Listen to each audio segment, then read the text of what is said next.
all looking for the chance to be first. Quail Springs Ranch is brand new, and right now you can save $3,000 on any home site in this gorgeous community. 2 to 5 acre home sites for only $29.9 with the savings. It's the newest blue-green community. Quail Springs Ranch offers a diverse natural atmosphere of lush meadows and sparkling waters with towering oaks. And it's in Parker County, just minutes from Weatherford and Fort Worth. Blue Green has been helping families find the perfect home site for more than 38 years, helping you reconnect with nature. Quail Springs Ranch is a former wildlife preserve. This is a relaxed country atmosphere. Now, you want to know more about Quail Springs Ranch, so remember the number and call today, 1-866-710-WEST. You can be among the first to sneak preview Quail Springs Ranch and take advantage of the $3,000 pre-development savings going on right now. Remember, you won't have a second chance at being first. Call today, 1-866-710-WEST. Reservations are limited, 1-866-710-WEST or Quail Springs Ranch Veterans Day Land Sale. The Ticket. Ticket Ticker. 6 and 2 is the high water mark in the NOC. The Ticker brought to you by Dr. Brenda K. Jennings Aesthetics and Dentistry and Academy Sports and Outdoors. Cowboys are tied with 3 others for the best record in the conference, but Dexter Coakley says it's not going to their heads. We're not going to get on the high horse right now. We're going to be confident. We're going to believe in ourselves because putting 6 wins together, that's tough in the NFL. I mean, I've been here when we've been 5-11 for the past 3 years, and to come out and do the things we're doing now is a good feeling. Cowboys hit the practice field this afternoon. Bills make their first trip to Texas Stadium in 10 years on Sunday. College football in Fort Worth tonight. 8-0 TCU hosting 7-1 Louisville. It's a Conference USA matchup, but Louisville already announcing plans to leave for the Big East, and there's a chance TCU might jump to the Mountain West. CUSA is gaining 5 new members after losing 5 yesterday. The new schools in the league include SMU. Stars fail on all of their 34 shots in a 3-0 loss to the Rangers. Mavericks are in Washington, opening a 3-game road trip. Antoine Jamison hopes they can keep building on a less than thrilling 3-game win streak. Just for us to get familiar with a lot of things and to get comfortable, it's a good sign that we're still able to win games while we're going through this transition. Roy Tarpley will play basketball on U.S. soil as he joins the Sioux Falls Skyforce of the CBA. Tarpley's been playing overseas. He's now just biding time while the former Maverick awaits word from the NBA on his application for reinstatement. Sports Radio 1310 The Ticket weather. Cloudy skies, 50-50 shot of rain today. We're going to stay in the low 60s. It's 61 currently at DFW Airport. The ticket for service is Singular Wireless. Go into Singular and add up to 3 additional lines with rollover for just $9.99 per line per month on plans starting at $39.99 a month. Singular fits you best. Our next ticket ticker is at 7:30, breaking sports news first guaranteed. I'm Rich Phillips, reminding you to remember the time you spend listening to Dunham and Miller mornings on Sports Radio 1310 The Ticket. The best coverage of the boys before and after the game. Countdown to kickoff, Sunday at 1. Brought to you by Chuck Fairbanks Chevrolet. Then immediately following the Cowboys and the Bills, it's the post-game show, live on Cable Channel 38, TXCN, and Sports Radio 1310, The Ticket. 7:12 here on Sports Radio 1310 The Ticket. Coming up in about 20 minutes, a little after 7:30, we're going to get into foul language. And at 7:50, we grade the Dallas Cowboys at the halfway point. We'll go position by position, player by player, and hand out our midseason grades. So stay tuned for that. I'd like to have it done now, but it's not done now. Right now, it is time for Muse in the News, brought to us by D&M Auto Leasing, 972 or 817-35-LEASE. And here with today's news headlines, the great Gordo. Did you see what happened to David Letterman? Yes. His girlfriend, Regina Lasco, or is it Regina? How you pronounce it? Regina. Regina. Well, Regina delivered a baby boy late Monday night, weighed 9 pounds, 11 ounces, and is 21 inches long. Letterman is a daddy for the first time. How old is he?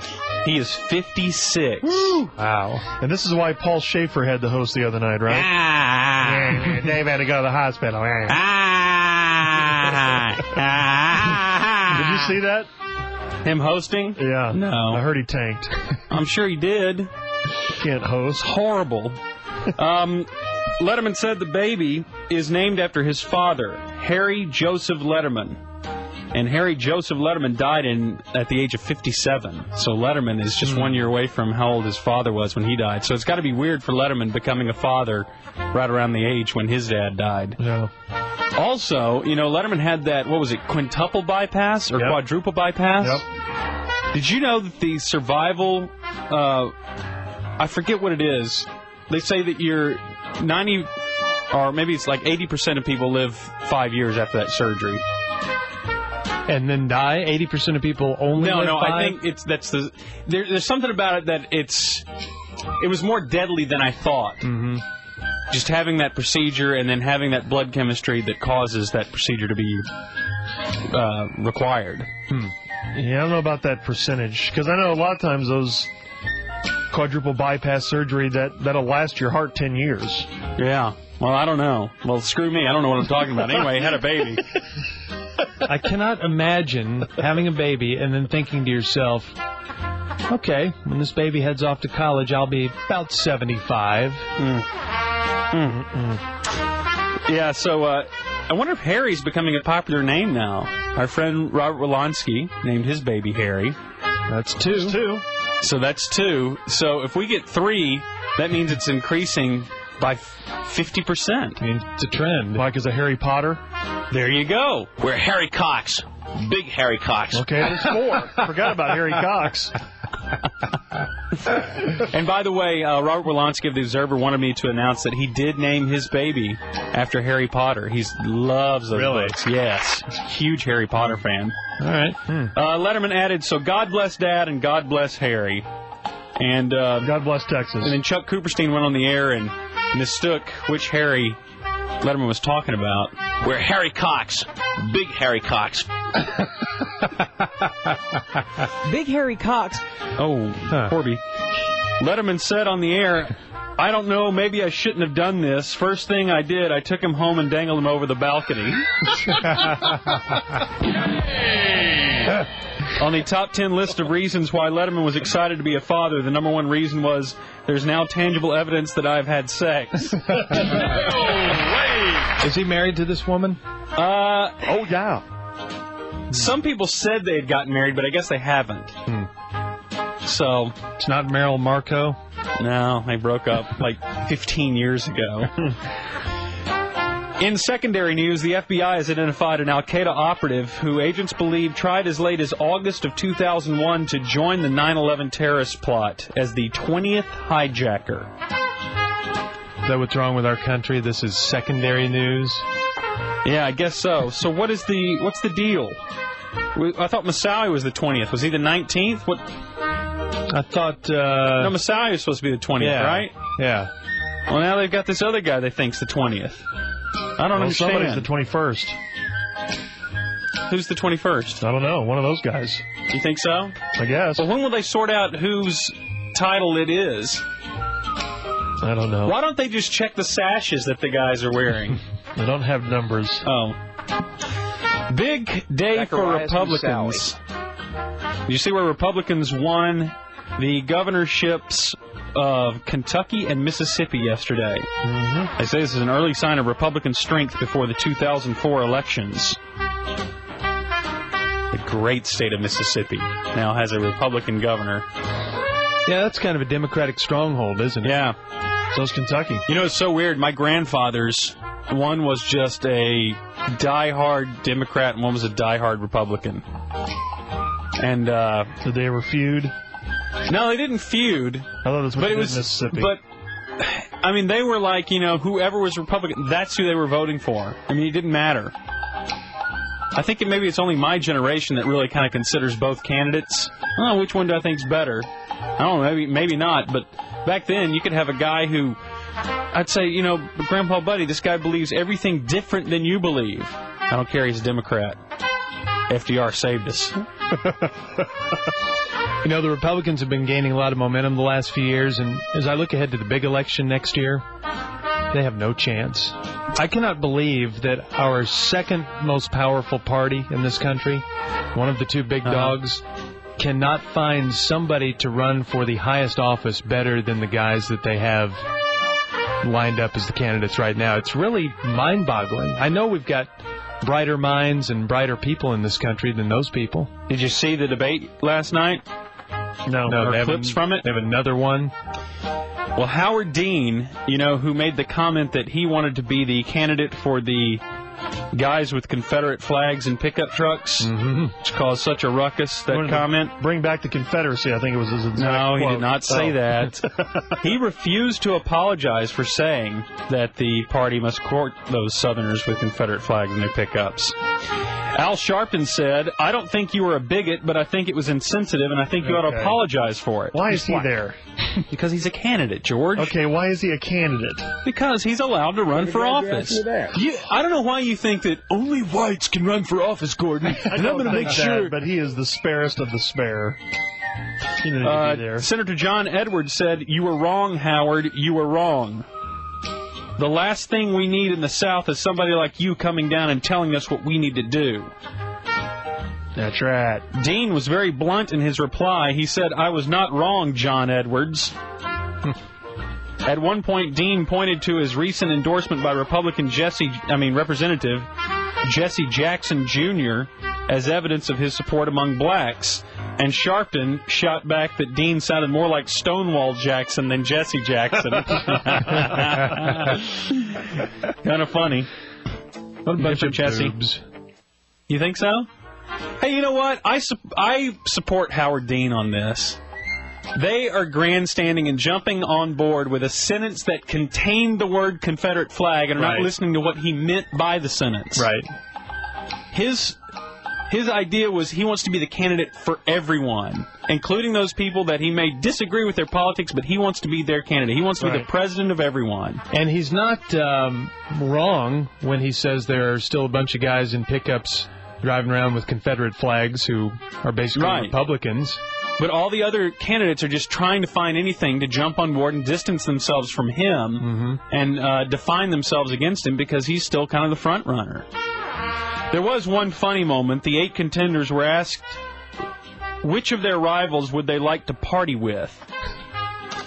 Ohio Representative Dennis, how do you say his name? Kucinich said Al Sharpton. Joe Lieberman, with apologies to his wife, said his choice was the young woman who asked the question. That's funny. Sharpton said his choice was John Kerry's wife, Teresa Hines. Wow.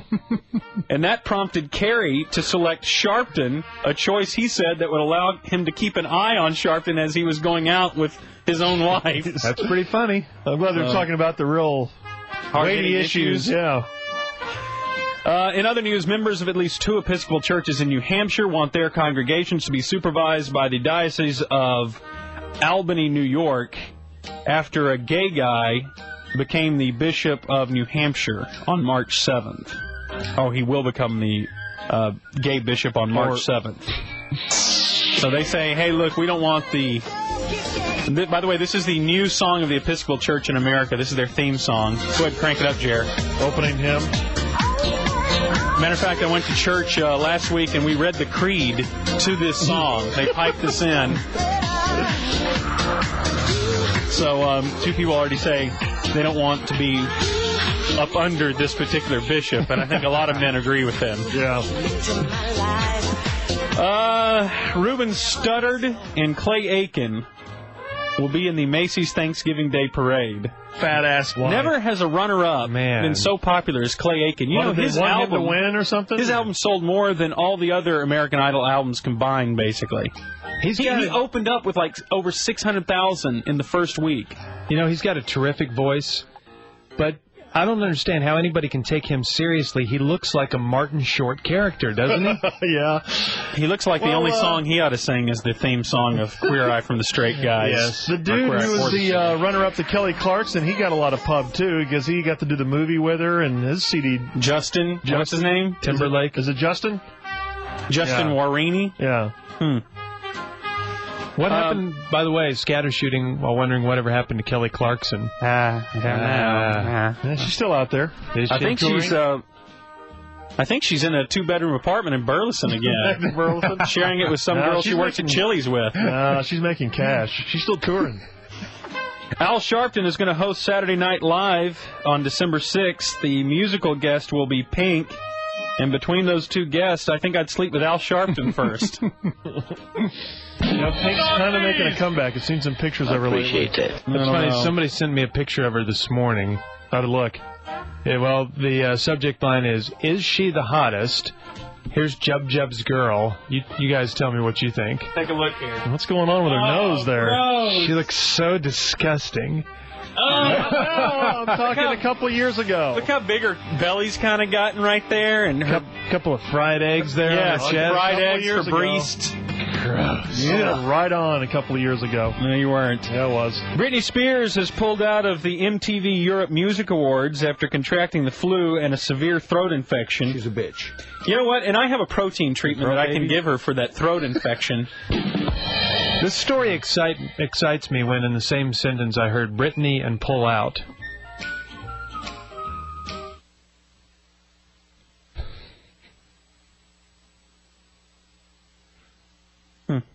Oh, my God. Why would that excite you? That was her reaction to hearing that from I don't Junior. understand. I don't know. She also canceled a Paris event promoting her upcoming album, and she's returned home to Louisiana to rest. Can you be a porn star? No. That is the new reality game show that is going to be co-hosted by Mary Carey. Hey, everybody. I'm Mary Carey. I have a really deep voice for a woman. She's the former California gubernatorial candidate. Oh, yeah. That was an adult film star. So there's going to be a group of 28 women who are going to compete for a one-year adult video contract and a $100,000 cash prize. It starts on January 8th. It'll be on pay-per-view channels. Come on, Bardo, get on board. I'd watch that. Sign your mom up. Gosh. Harry! Jeez. All right, you know what? And get your mother on the phone. Oh, my gosh. That's our boss talking there. Is your mom hot? Yeah, she is. You have anything else from that? What rhymes with anal? Whoa.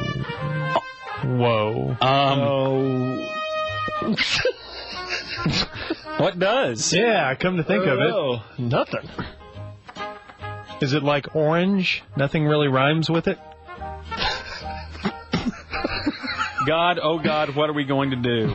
Banal? That's banal, isn't it? I thought it was banal. Canal? Canal? It's kennel. It's canal. Okay, and did you see where Marty McGuire is pregnant with twins? The Dixie Chick. Dixie Chick's fiddler. One of the good-looking ones. She's had a kid before. Mike McGuire. No, Marty McGuire, Senator Kennedy. Birthdays. Singer-songwriter Ike Turner is 72. Gosh, he is 72. Good luck to you guys. We always enjoy listening to your show. He's got cotton mouth. You think he looks like Grady now? 72. Actress Elkie Summer is 63. Hot in her day. Singer Art Garfunkel is 62. Morning, I appreciate you giving me the form and letting me on. He's weird. Actor playwright Sam Shepard is 60. Hello, Norm. Doing well, thank you. Clearly, Layla. Singer Peter Noon is 56. Hi, boys. Hi, boys. Hi, boys. Singer Bryan Adams, 44. Not bad. You know, he had his moments, I guess. He's all right. Oh, come on. There was nothing wrong with early 80s Bryan Adams. I got my first real 6 string. Not a bad song. That's been redone. It was so good it was redone. Cuts Like a Knife was a good song. Cuts Like a Knife? Oh. They just overplayed Don't forget me when I'm gone. Yeah, that song was kind of a whip. He wrote it. And he had that big hit from Don Juan DeMarco. Hey, man. Have you ever really loved a woman? That song's a real whip. And in today's Would You file, turning 40, Tatum O'Neal. Absolutely. Battled a heroin addiction. That makes her John McEnroe tear it up for a while. Makes her even more attractive. And that is Muse in the News. I've always loved Tatum O'Neal. Yeah, she's always kind of done something for me, too. Very sexy. All right, thank you, Gordo. 728 on Sports Radio 1310 The Ticket. We talk about foul language next. Good morning and a happy Wednesday morning to you. This is Norm Hitzges. Right off the top of the show today, we spend Wednesdays with the Don. Don Nelson, the head coach and general manager of the Mavericks, joins us at 10:10. Later in the morning, Stephen Jones from the Cowboy front office. And at 11:30, Bill Parcells' Wednesday press conference. It's The Ticket, 10 to 12. Parcells outcoached Steve Spurrier. The bottom line is Steve Spurrier's team doesn't have a clue how to play NFL football. Hold your nose. Steve Spurrier may not survive this week. He may not make the week. I'm surprised his quarterback survived the day. Patrick Ramsey, I don't think I've ever seen a quarterback take that much punishment and still stay in the game. Next up.